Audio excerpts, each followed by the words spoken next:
fragmentation of the Palestinian society and the dispossession of their lands are key pillars of Israel's apartheid system to maintain domination and control. But there's more.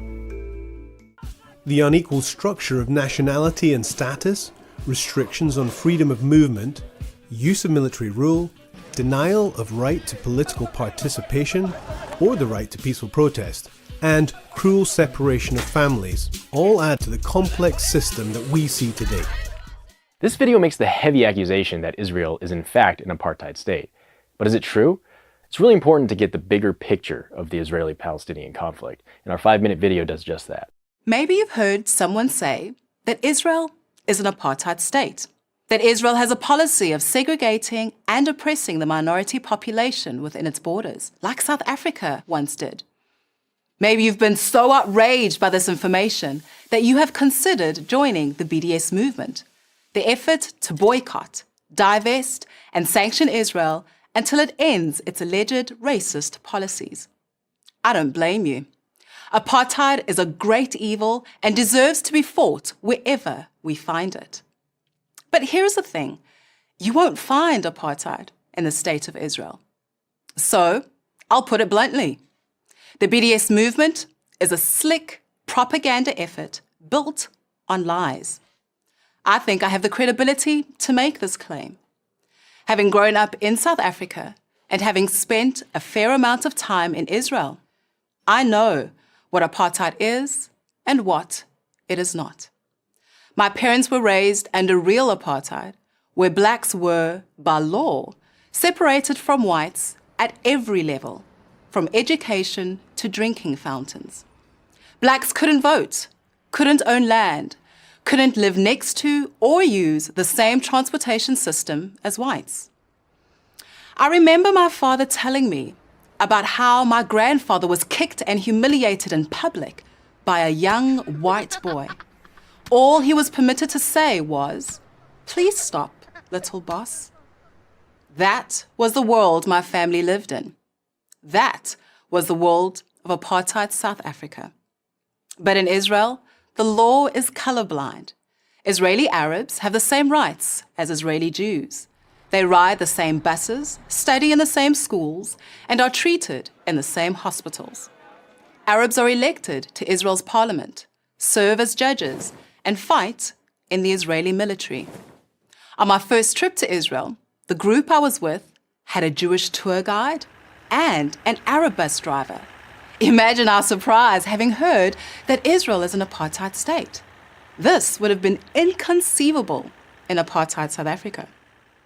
All these things would be self-evident to anyone who did any kind of actual research, or even better, visited Israel, something I encourage everyone to do.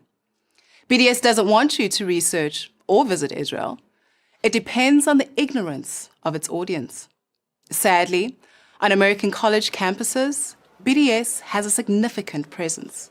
It succeeds by playing on the good intentions of good people through deliberate deception. In short, they lie.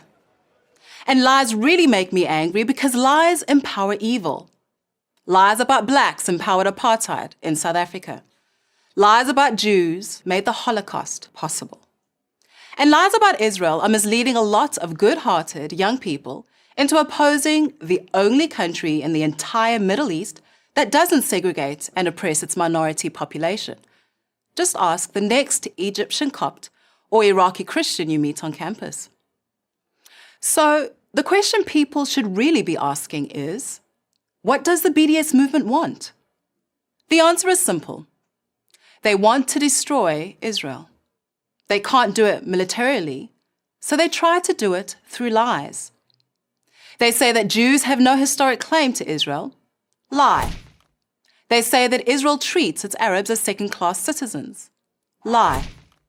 They say that Israel doesn't want peace with its Arab neighbors. Lie. If you tell lies and you tell them often enough, people who don't know the truth start to believe them. The BDS movement's leaders barely tried to hide the charade. They will lie and say that they only want a Palestinian state living side by side with Israel. And then they say this: we oppose a Jewish state in any part of Palestine. Ending the occupation doesn't mean anything if it doesn't mean upending the Jewish state itself. That's from Omar Barghouti, a founder of BDS. Barghouti lives in Israel, so you might expect that he said this from inside an Israeli prison, like Nelson Mandela during South Africa apartheid. You would be wrong. Barghouti is a PhD student at Israel's Tel Aviv University, where he enjoys the same rights as every Israeli. My parents could only dream of that kind of freedom. Is Israel a perfect country? No. There are as many perfect countries as there are perfect people. But to call it an apartheid state is not only an insult to the only democracy in the Middle East and the only country with equal rights for all its minorities, it's also an insult to the actual victims of apartheid, like my parents and all those who suffered under it. I'm Olga Meshoe for Prager University.